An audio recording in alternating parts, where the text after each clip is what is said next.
The speed of electrons in a scanning electron microscope is 1 into 10 raised to 7 meter per second. If the protons having the same speed are used instead of electrons, then the resolving power of scanning proton microscope will be changed by a factor of 1 1837, 2 1 by 1837, 3 root 1837, and 4 1 by root 1837. We know resolving power is inversely proportional to wavelength.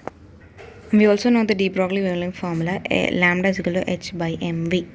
Now after applying it to the first one, we'll get Rp, resolving power, is proportional to mv by h. We know h is constant, and it's also given that protons having the same speed are used instead of electrons. So speed is also constant. So we can write the relation as Rp proportional to m. That is, only mass is the difference here. So here initially they were used electrons, and the second case we are using protons. So there will be only an increase in resolving power and also in mass. So therefore we can say that we know that mass of proton is greater than mass of electron, and the difference between them is a factor of 1837. That is, mass of electron into 1837 will get mass of proton.